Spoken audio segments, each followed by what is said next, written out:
안녕하세요. 고세훈입니다. 지난 4월 5일 토요일 날 선생님들 국가직 시험 치시느라 너무 수고 많으셨습니다.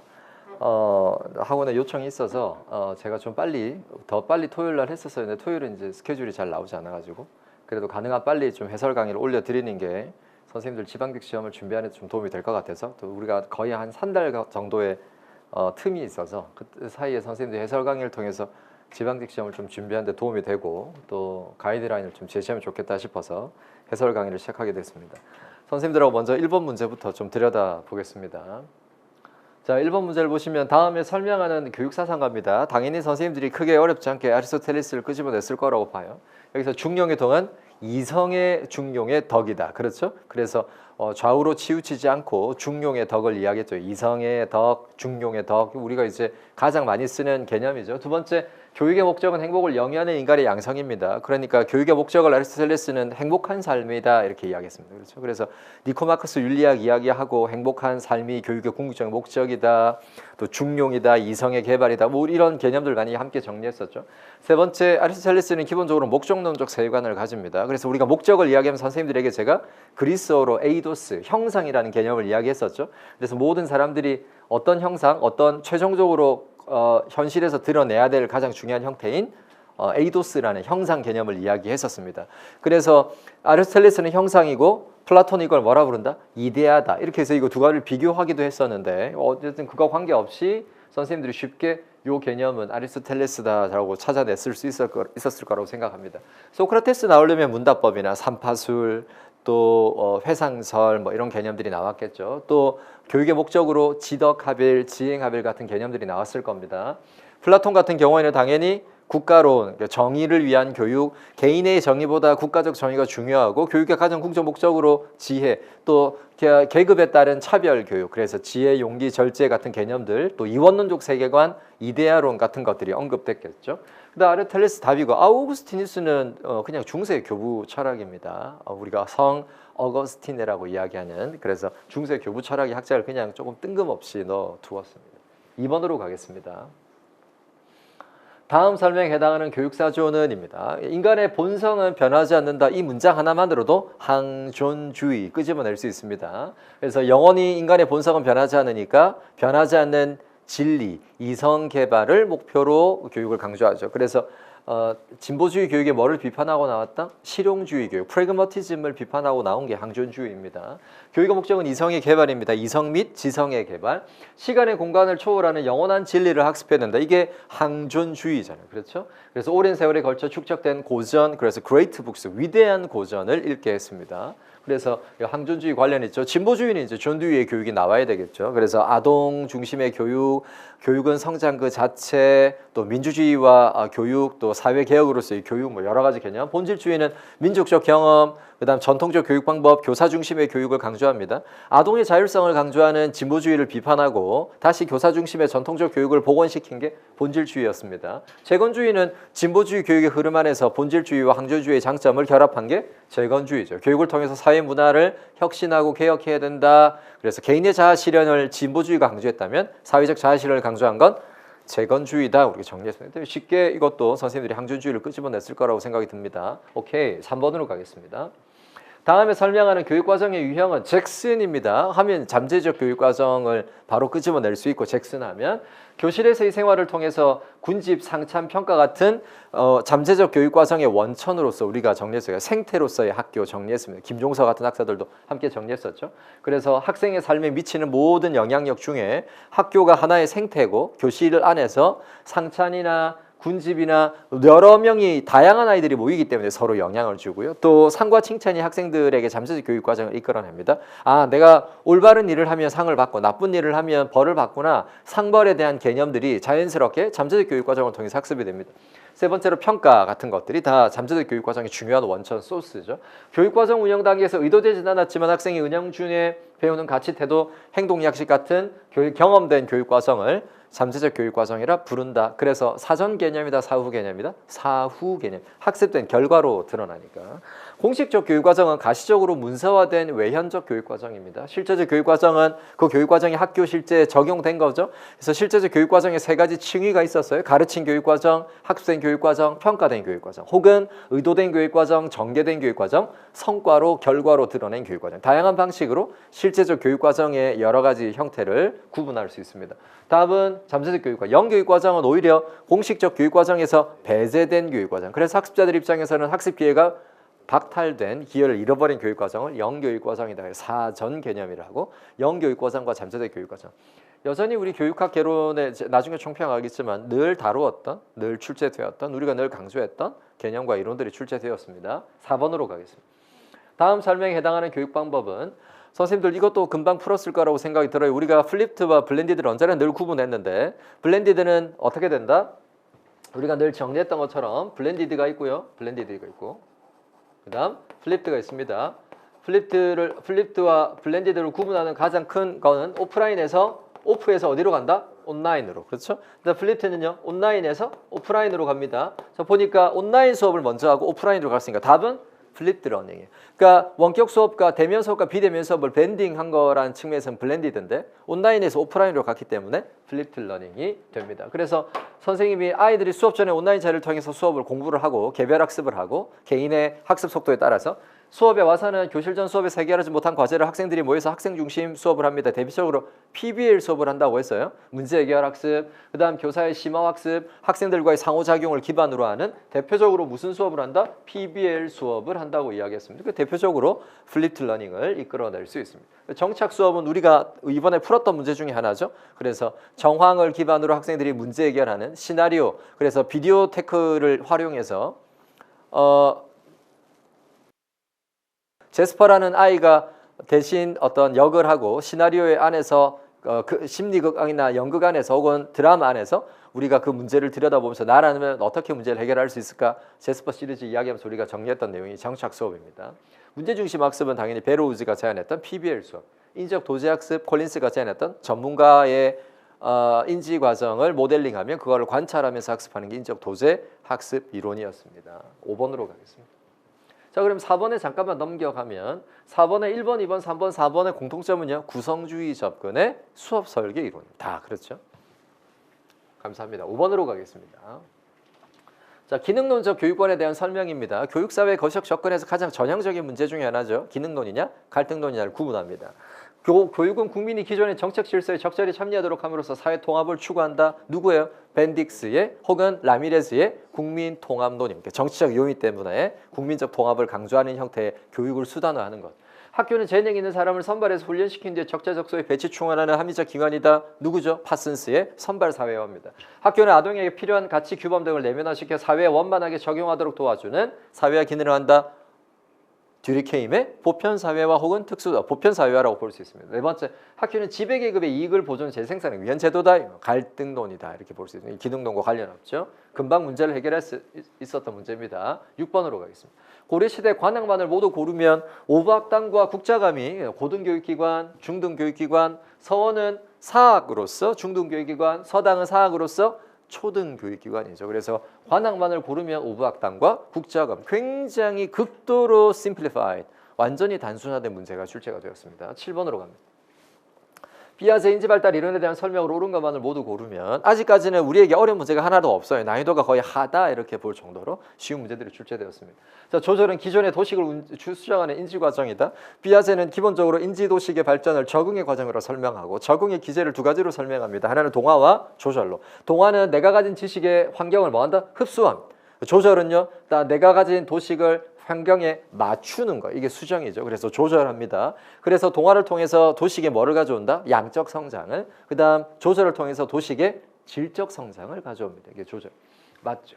언어는 인지 발달에 중요한 역할을 하며 학습의 발달에 선행한다. 얘는 피아제가 아니라 누구다? 비고츠키예요. 그래서 그렇죠?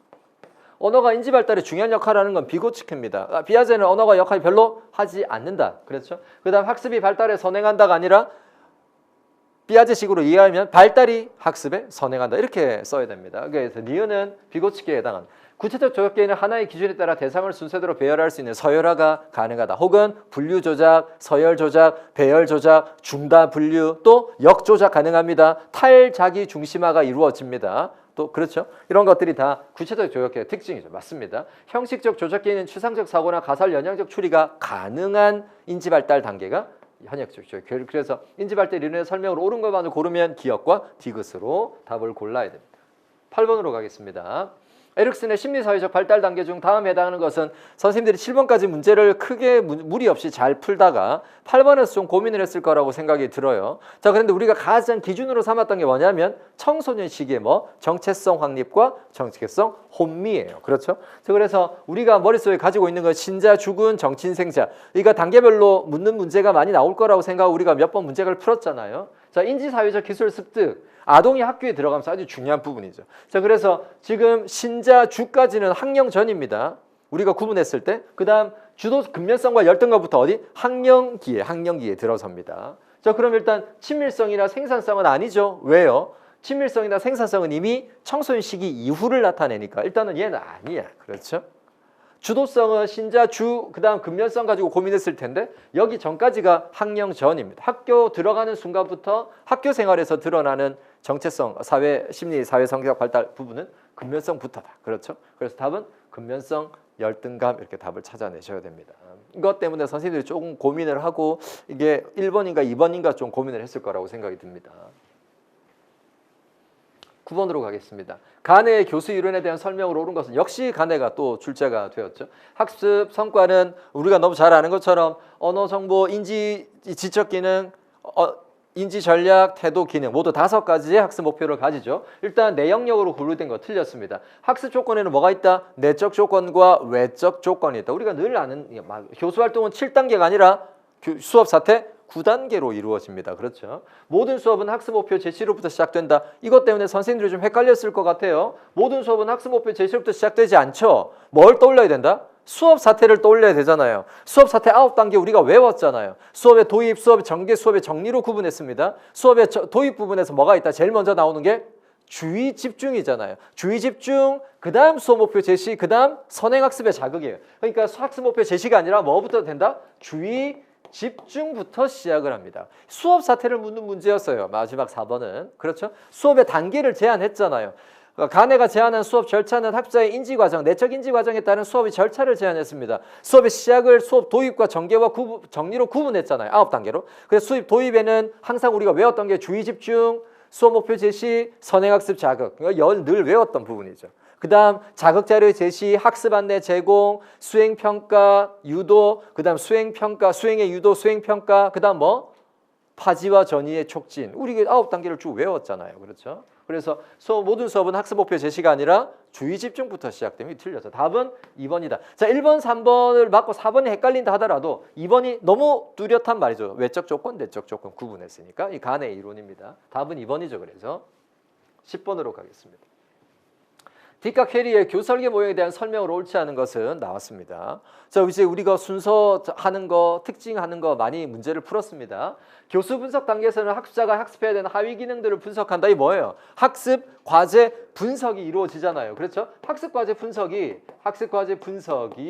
여기에서 이루어집니다. 맞죠? 교수 분석 혹은 직무 분석, 학습 과제 분석이 여기서 이루어집니다. 오케이. 평가 도구 개발에서는 문항에서 측정하고 있는 것과 목표에서 성취 행동을 일치시켜야 된다. 즉 목표 개발이 설정이 먼저 이루어지고 그 다음 평가 계획이 이루어지니까 목표에 따른 평가 계획을 일치시켜야 됩니다. 오케이, 얘도 맞아요. 자, 3번 교수 전략 개발 단계에서는 새로운 자료의 개발 여부는 목표별 학습 유형 기존의 관련 자료 이용 가능성에 따라 결정된다. 일단 답은 3번이 틀렸습니다. 왜? 교수 전략 개발 단계에서는 뭐를 개발하냐면 수행 목표 달성에 따른 수업 전략을 개발합니다. 이거 관계없이. 그렇죠. 이게 3번이 틀렸습니다. 4번 형성평가 설계에서 실행 단계에서 프로그램 초안이 완성되고 질 개선을 통한 필요한 자료를 수집하는 거. 이게 형성평가 단계에서 이루어지죠.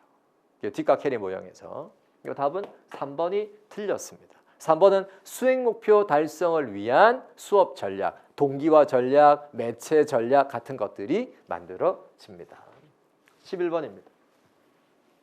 다음에 설명하는 것은 그래서 지금 보니까 10번까지 선생님들이 8번 문제에서 조금 이거 뭐지 어느 단계인지 좀 헷갈렸을 것 같고 신자 죽은 정친생자를 정체성과 뒤에 친밀성이라는 개념으로 정리해 두었으면 기준으로 선생님들이 뒤쪽에서 답을 찾았을 거라고 생각이 듭니다. 그 다음 또 선생님들이 10번에서 뒷각 회리의 단계에서 뭐가 틀린 거지 조금 헷갈렸을 거라고 생각이 들어요. 자, 11번입니다. 다음에 설명에 해당하는 것은 시도교육청. 자, 이번 국가직 시험에서 가장 특기할 만한 문제는 11번밖에 없어요, 사실은. 자, 11번은 사실상 이론 강의에서 선생님들이 혹시 제 강의를 들으면서 제가 문제에서는 다루진 않았지만 강의에서 이론 강의에서 설명하면서 위라는 개념을 이야기한 적이 있어요, 없어요? 있어요. 그렇죠. 언제? 위탁 활동을 할 때 제가 위를 이야기했습니다. 그래서 이게 이제 우리 교육학의 개념과 이론은 아닌데 지금 학교 정책과 관련돼 있는 부분인데 이번에 국가직 시험에서 처음으로 학교 정책과 관련된 이론보다는 이제 출제를 했어요. 그리고 어쨌든 선생님들이 제가 이걸 이제 문제화하진 않았지만 위탁 활동에서 위를 선생님들이 기억해냈다면 이론 강의에서 이걸 좀 찾아냈을 거라고 생각이 듭니다. 시도교육청이나 교육지원청에 설치된 학생 상담 시설인데 자, 요거 지문을 읽기 전에 기본적으로 이 11번의 문제는 학교 안전망에 관한 문제예요. 학교 안전망이 뭐 우리가 영어로 세이프넷이라고 이야기하는데 자, 그러면 기본적으로 세이프넷이 세이프가 안전이라는 뜻이에요. 학교 안전망에 관한 문제입니다. 학교 안전망. 학교 안전망에 관한 내용인데 학교는 위기를 경험하는 아이들에게 여러 가지 안전망을 가지고 있어요. 그래서 그걸 총체적으로 관리하도록 위라는 개념을 가져와요. 그래서 위는 1차, 2차, 3차의 세이프넷, 안전망을 만들어냅니다. 그래서 1차는 뭐냐면 학교 안에 있어요. 이걸 우리가 위 스쿨이라고 이야기합니다. 죄송해요. 위 클래스라고 이야기합니다. 위 클래스. 학교 교실 안에 있는 거니까. 그래서 수업 중에 있다가 아이가 조금 여러 가지 적응하기 힘들거나 몸이 아프거나 여러 가지 수업을 따라오기 어려우면 선생님이 어디로 보내냐면 위 클래스로 보내요. 위 클래스 담당 선생님이 있죠. 뭐 하는 행위다? 위탁하는 행위예요. 이거 좀 맡아주세요, 이 아이를. 자, 두 번째는 교육지원청입니다. 자, 그래서 이번 11번의 지문은 위 스쿨이 없기 때문에 위 센터밖에 답이 없지만 정확하게 말하면 교육지원청 이건 이제 학교 수준이에요. 학교 수준, 단위 학교 수준. 자, 그다음 두 번째는 위 센터입니다. 자, 위 센터는 교육지원청 수준에서 운영합니다. 이걸 2차 여기서 안 되는 아들은 어디로 보낸다? 2차 안전망인 위센터로 보내요. 교육지원청. 이거보다 여기서도 안 된다 하면 어디로 보낸다? 이제 위스쿨로 보냅니다. 얘는 이제 기숙형이에요. 기숙형. 얘는 기숙사로 운영됩니다. 얘는 아예 여기서 머물면서 주로 이제 도박 치료, 여러 가지 중독에 따른 치료를 받게 돼요. 이 아이들 우리가 고위기군이라고 부릅니다. 그런데 이번에 11번의 지문은 전체적으로 지원청과 시도교육청을 좀 섞어 두었어요. 그런데 지문에 보면 일단은 위스쿨은 없으니까 답은 위센터밖에 없습니다. 어쨌든 여기서는 뭐다? 이게 시도 교육청 수준에서 이루어집니다. 그래서 그냥 기본적으로 경증의 위기를 경험한 아이들은 그냥 위 클래스로 해결이 되고 조금 더 위기군에 있는 아이들은 두 번째 세이프넷인 위센터, 그 다음 고위기군에 있는 아이들은 위 스쿨로 보내서 주로 이제 6개월, 3개월에서 6개월 정도 기숙하면서 여러 가지 문제, 중독이나 치료의 문제 치료를 합니다. 그래서 단위학교에서 선도나 치유가 어려워 의뢰한 위기 학생에 대한 전문적이고 집단 상담 치유 서비스를 제공해요. 자, 우리 생활지도 활동에서 보면 뭐에 해당한다? 위탁 활동에 해당합니다. 임상심리나 사회복지 전문 상담사 등의 전문 인력이 상주되고 지역사회 내 관계기관과 연계를 통한 문제 해결을 지원한다. 그래서 지문에 여러 가지가 나오지만 뭐 학생 상담 센터 뭐 여러 가지 나오지만 위 센터에 관한 내용이다. 위 클래스는 왜 안 된다? 학교 수준이기 때문에 답은 위센터밖에 없습니다. 그래서 선생님들이 이론 강의에서 이걸 조금 인출했으면 좋겠다라는 기대를 했었어요. 이제 문제를 보고. 근데 제가 이제 직접적으로 위를 다룬 적이 없어가지고 문제를 만들어가지고 한 번 더 리마인딩을 한 적이 없어서 좀 개인적으로 아쉽다. 위탁 활동할 때 위를 좀 많이 이야기해 볼 걸. 이런 좀 아쉬움이 있었습니다. 어쨌든 12번입니다. 교육행정에 대한 설명으로 옳은 것만 모두 고르면 이것도 이제 우리가 너무 많이 풀었던 문제죠. 자주성은 일반 행정으로부터의 분리 독립입니다. 자주성 개념은 종교적 중립성, 정치적 중립성 같은 개념, 대학의 자주성이나 전무성 같은 개념이 자주성 안에 다 들어가 있는 개념이에요. 맞고요. 가장 능률적인 방법으로 최대 목표를 달성합니다. 효율성. 답은 기역과 니은이다. 디귿과 리을로 내려가기 전에 답 두 개 다 찾는 거니까 바로 기역, 니은 찾아내시면 돼요. 안정성은 모든 국민은 능력과 적성에 따라 교육받을 권리를 가진다. 아니다. 기회, 균등의 원리다. 국민의 의사를 최대한 행정에 반영하는 건 전무성이 아니라 민주성의 원리다. 그렇죠. 이렇게 개념을 해서 답은 기역과 니은밖에 없다. 금방 찾아낼 거라고 생각했습니다. 13번으로 갈게요. 메이어와 웨슬리 버거 단순한 문제가 나왔죠. 수행된 호손 실험, 호손 공장 실험 뭐죠? 인간관계론입니다. 과학적 관리는 누구예요? 테일러, 보비, 타일러. 그렇죠. 그 다음 행동과학론요. 바너드와 사이먼. 체제 이론은요. 누가 나와요? 기억납니까? 게젤스와 구바, 게젤스와 셀렌 같은 학자들이 여기 체제 이론에 속합니다. 학사 이론에 나왔으니까. 그래서 메이어와 레슬리 버거가 하버드 대학에서 호손 공장 실험을 한 게 인간관계론이다. 이것도 선생님들이 금방 찾았을 거라고 생각이 듭니다. 14번. 우리나라 교육비 분류에서 공교육비에 지금까지 교육비 분류와 관련된 문제 중에 가장 쉬운 문제가 출제가 되었습니다. 학교 법인의 활동비, 수업료는 뭐다? 공교육비. 왜? 공식적인 회계 절차를 거쳐야 되니까. 교재대나 부교재대 교통비는 뭐 공식적인 회계 절차를 거칠 필요가 없으니까 사교육비에 속합니다. 학교 법인의 교육활동비, 그렇죠? 그다음 수업료 뭐 이런 것들은 다 공교육비에 속합니다. 다 회계 공식적인 회계 절차를 거쳐야 합니다. 15번으로 가겠습니다. 15번 문제는 엄청 긴데 금방 문제를 해결할 수 있는 아주 단순한 문제라고 볼 수 있어요. 평생교육법상 용어로 정의로 옳지 않은 것은 유사한 문제들이 지난 몇 년간 많이 출제되고 우리도 실전 모의고사에서 여러 번을 반복해서 문제를 풀었습니다.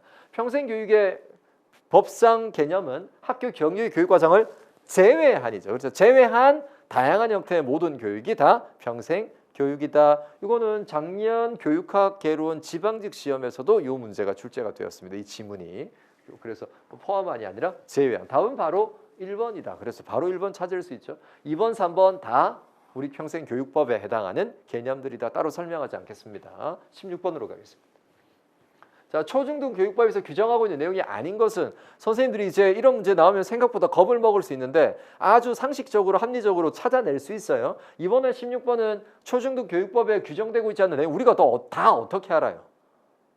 동석 선생님 이거 다 알 수 있어요. 초중등 교육법이 몇 조로 이루어졌는데 70조 가까이로 구성되어 있고 그 안에 조항이 얼마나 많은데 우리가 다 이걸 알아요. 그럼 문제 출제하는 사람들이 문제에 뭘 주겠다? 완벽하게 틀린 단서를 넣어 놓겠다는 거잖아요. 그렇죠? 초, 중등 교육법이니까 초등학교, 중학교, 고등학교에 해당하는 겁니다. 그러니까 유치원은 들어가면 된다 안 된다? 안 되겠죠. 유치원에 들어가면 걔는 유아교육법이에요. 그렇죠? 법이 교육기본법이 구분되어 있잖아요. 자, 학교 운영의 설치 및 너무 중요하죠. 초중등 교육법이죠. 학교 운영위원회. 교원의 자격과 교직원의 임무 다 초중등 교육법에 나옵니다. 고등학교 무상교육과 고교학점제 자 초중등 고등학교에 관련되어 있습니다. 초중등학교의 유치원 병설 웬 유치원이에요? 갑자기 가쁜 유치원 썰렁하죠. 그럼 이게 답이에요. 그렇죠? 왜 초중등 교육법에 유치원 병설이 나와요? 당연히 유아교육법에 유치원을 학교와 병설하는 문제는 초중등 교육법이 아니라 유아교육법에 나오겠죠. 유치원을 담당하는 건 유아교육법이니까. 그렇죠?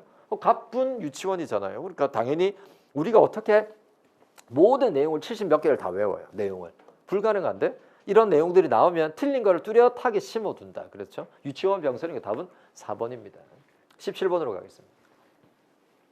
교원 인사이동에 대한 설명으로 옳지 않은 것은 이것도 우리가 너무 많이 풀었습니다. 승진은 동일 진력 내에서 직위 상승을 의미한다. 맞죠? 승진. 그렇죠? 수직적 이동이다. 수평적 이동이다. 수직적 이동이다. 수직적 이동. 전직은 종류와 자격을 달리하는 임용이다. 그렇죠? 그래서 장학관이라는 교육 전문 직원인데 장학관이 누가 되는 거다? 학교의 교장으로 교원으로 전직하는 거죠.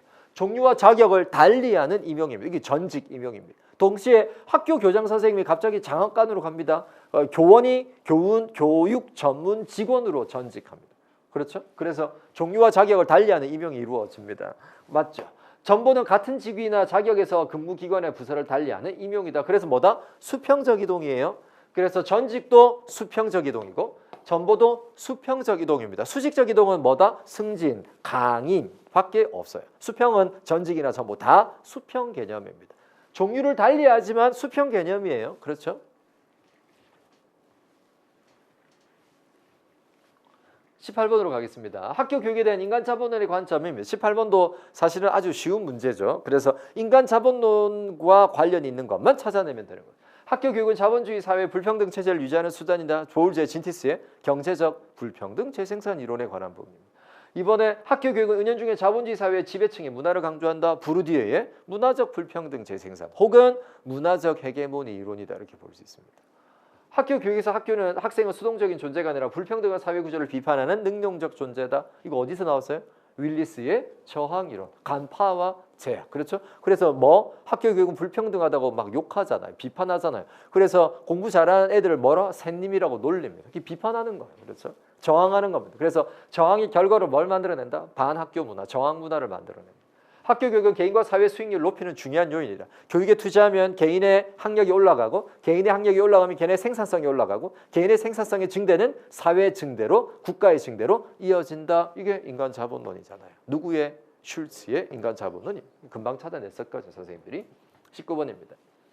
다음에 설명에 나오는 평생교육 제도는 이것도 우리가 여러 번 풀었습니다. 고등학교를 졸업한 자 이와 같은 수준 이상 학력이 있다고 인정된 학습자는 누구나 수학 여당 관계없이 원하는 곳에서 학습할 수 있다. 이게 이제 평생교육과 관련되어 있는 거예요. 학교뿐만 아니라 학교 밖에서 이루어지는 다양한 형태의 학습 경험에 자기 인정받아서 일정 기준을 충족시키면 아주 중요한 말이죠. 일정 기준. 일정 기준이 되지 않으면 학점을 인정하지 않는 거예요. 그리고 뭐다? 학점 인정제입니다. 그렇죠? 그래서 학위 취득을 가능하게 하는 제도로서 학점 인정 등에 관한 법률에 근거하고 있다. 이 제도가 시행되기 전에는 학교 이외 비정규 교육기관의 학습 경험을 학위로 연계할 수 있는 공적인 인정 제도가 없었다. 자, 그래서 일정 기준을 충족하면 학위 취득을 가능한 게 학점 인정제인데, 자, 이거를 뒷받침해 주는 중요한 뭐가 있어야 된다? 학점? 답 뭐예요? 뭐에 해당하는 거다? 학점? 은행제에 해당합니다. 그렇죠. 이게 없었으면 이 사람이 일정 기준을 만족했는지를 확인할 도리가 없는데 학점은행제가 시행되면서 이 사람의 일정 기준을 만족하고 있는지 이 사람의 학점과 관련된 다양한 학습 경험을 누적시킬 수 있는 공간이 만들어진 거죠. 학점은행제입니다. 20번으로 가겠습니다. 잠깐만요. 그러면 그 지문이 여기 제가 없어가지고 이게 지문이 길어가지고 제가 선지를 안 만들었는데, 자, 지문에 1번에 뭐가 있었다? 평생교육사가 있었습니다. 평생교육사가 핵심이 뭐다? 가르치고 배움이라는 형식 없이 오직 시험만으로 학위를 취득할 수 있도록 만들어준 게 뭐예요? 죄송해요. 제가 독학학위제고, 평생교육사는 평생교육기관의 모든 평생교육의 기획, 관리, 운영을 담당하는 사람이 누구다? 평생교육사. 그래서 모두 몇 급으로 이루어져 있다? 1급과 2급과 3급으로 이루어져 있습니다. 평생교육사 제도죠. 학점은행제고요. 독학학위제 2학교. 평생학습 개최자는 말 그대로 국민종합교육학습기록부입니다. 그렇죠. 학점 인정, 그 다음 학위 취득과 관련이 있다 없다? 없다. 학위 취득과 관련돼 있으면 학점 인정과 관련이 있는데 학위 취득과는 관계 없습니다. 20번으로 가겠습니다. 자, 20번 문제는 우리가 그냥 여러 번 풀었던 문제고요. 우리 실전 모의고사 때도 풀었던 문제죠. 그래서 이번에는 계산하는 문제가 안 나오고 그냥 이론을 물었어요. 교육통계의 개념을. 편차를 그 표준 편차로 나눈 값이다. 가다에 들어갈 말을 바르게 연결한 것은 가는 편차를 그 표의 표준 편차로 나눈 값이다. 이거 우리가 Z점수 이렇게 부릅니다. 자, 평균을 50으로 표준 편차를 10으로 하는 표준 편차를 T점수. Z는 50 더하기 10Z 이렇게 배웠잖아요. 그렇죠? 그 다음 평균을 5, 표준 편차를 2로 하는 표준 함수. 그래서 C는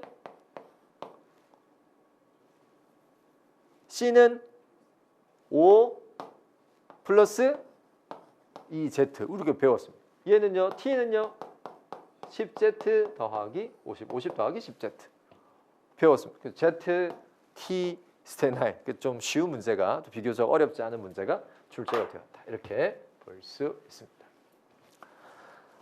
선생님들한테 해설을 아주 깊이 있게 좀 더 넓게 할 필요가 없을 정도로 우리에게는 굉장히 익숙한 지문, 익숙한 개념, 이론들이 출제가 되었다. 마음에 걸리는 거는 선생님들이 문제를 풀면서 지금 이제 개인적으로 다 채점을 해봤겠지만 가장 많이 걸리는 문제는 이제 이번에 위 개념, 위 센터, 위스쿨, 위클래스 개념이 출제한 걸 제외하고는 선생님들이 크게 뭐 난맥상의 문제는 존재하지 않았다고 볼 수 있습니다. 선생님들이 개인적으로 어느 정도의 점수를 마킹했는지는 제가 정확히 잘 모르지만 제가 우리 직강 선생님들한테 피드백을 달라고 그렇게 노래를 했는데 아무도 노래에 응하지 않아서 어쨌든 좀 궁금하긴 하지만 지방직 시험이 시작할 때쯤 되면 준비가 그때 뭐 선생님이 저에게 피드백을 주시겠죠. 제가 이제 전체적으로 총평도 토요일 날 이미 올렸고요. 또 선생님들한테 해설 강의 오늘 하고 해설 답안도 간단하게 정리해서 오늘 선생님들한테 업로드를 할 겁니다. 선생님들이 이번에 문제를 푸시면서 여러 가지를 조금 진단하셨겠지만 이번에 문제는 전반적으로 난이도는 뭐 좀 불편한 이야기일 수 있는데 뭐 어렵지 않았다 이렇게 이야기할 수 있고 전체적으로 보면 상중하 보면 뭐 중하 정도에 해당할 정도로 지문의 길이, 지문의 난이도가 까다로운 게 거의 없었어요.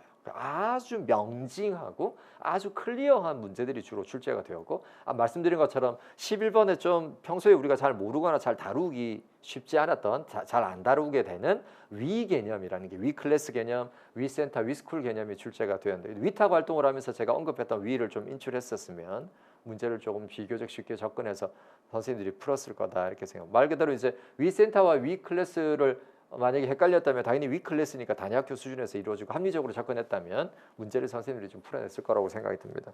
그래서 선생님들 중에 이제 뭐 다 맞은 선생님도 계실 거고 또 아쉽게도 한두 개, 두세 개 틀린 선생님도 있을 거라고 생각이 듭니다. 이 정도의 난이도의 문제는 선생님들이 충분히 다 맞출 수 있어야 된다고 생각이 들어요. 그런데 이제 막상 시험을 보다 보면 교육학만 보는 게 아니라 이게 5과목을 한 번에 문제가 주어지고 내가 시간을 배분해야 되고 문제를 푸는 과정에서 시간이 없어서 문제를 다 못 풀었던 경우도 아마 있었을 거라고 생각이 듭니다. 그래서 이번 문제를 통해서 내가 알고 있는 개념들은 확실히 틀리지 않아야겠다라는 걸 좀 다시 한번 정리해 주면 좋겠고 역시 좀 가장 중요한 기본 개념을 기반으로 선생님들이 다시 한번 좀 잘 다진다면 지방직 시험은 최근 3년간 분석해 보면 난이도가 두세 문제씩 다 어려운 문제들이 국가직에서 늘 나왔어요. 전반적으로 국가직이 좀 쉽게 나오고 지방직이 어려워지는 패턴을 계속 가지고 있습니다. 그런데 이제 작년 같은 경우나 재작년 같은 문제는 국가직에도 한두 문제 정도가 좀 까다로운 문제가 있었는데 이번에는 까다로운 문제를 굳이 찾자면 에릭슨의 단계를 묻는 문제가 조금 고민을 머릿속에 완벽하게 구조화되지 않았으면 좀 완벽하게 구조했으면 전혀 어려운 문제가 아니었고 조금 생소하거나 낯설고 좀 생경한 문제라고 했다면 굳이 따지자면 11번 정도의 위 클래스 개념 학교 안전망 개념의 문제가 출제되었다 이렇게 볼 수 있습니다. 나머지는 선생님들이 만약에 극단적으로 11번은 아예 몰라서 찍어가지고 틀렸다면 적어도 선생님들이 좀 잘 준비했다면 조금 높은 점수를 다 받을 수 있는 시험이 아니었을까라고 조심스럽게 말씀을 드리고 싶습니다. 그래서 이 정도의 난이도의 시험은 내가 다 맞아야 되는데 내가 그렇지 못했다면 어떤 부분에서 내가 조금 집중하지 못했고 어떤 부분에서 내가 좀 잘 이해하지 못했고 내가 이 문제를 왜 평소에도 늘 풀었는데 왜 이 문제를 못 풀었지? 이걸 좀 스스로 좀 많이 진단하시면서 4월 달을 그게 뭐 교육학이 됐던 행정법이 됐던 여러 교과목이 됐던 오류들을 다시 한번 좀 확인하고 5월 달에 다시 심기일전해서 지방직 실전 모의고사 또 4주 열심히 한 다음에 6월 지방직 합격을 기대하면서 선생님들이 4월 달을 기다리면 좋겠다 싶습니다. 어쨌든 지난 토요일 날 선생님들 수고 너무 많으셨고요. 또 마음으로 좀 힘들 수도 있을 텐데 또 이렇게 해설 강의 나와서 같이 얼굴 보고 해설할 수 있어서 너무 감사합니다. 건강한 모습으로 4월 잘 보내시다가 또 흐트러지지 말고 공부라는 게 관성이 중요하니까 흐름을 좀 잘 가져가시고 틀린 걸 중심으로 좀 꼼꼼하게 좀 마음을 다시 부여잡으시기 바래요. 실수할 수 있으니까 이제 지방직 시험에서는 실수하지 말고 이제 교육학에서는 꼭 100점을 받자 이런 기대를 가지고 준비하시면 좋은 결과 있을 거라고 생각이 듭니다. 오늘 너무 수고 많으셨고요. 또 선생님들 4월 달 잘 보내시고 아주 건강한 모습으로 저도 아주 건강한 모습으로 아주 좋은 실전 모의고사를 잘 준비해 두었으니까 선생님들 12월 달에 5월 달에 또 실전 모의고사 지방직 때 선생님들 뵙도록 하겠습니다. 너무너무 수고 많으셨습니다. 감사합니다.